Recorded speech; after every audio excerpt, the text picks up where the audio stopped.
ప్రతి ఉదయమున నీ కృపలో నేను ఉల్లసింతునే.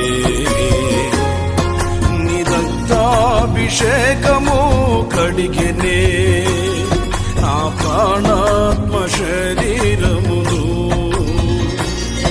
నా విమోచన గానము నీవే, నా రక్షణ శృంగము నీవే.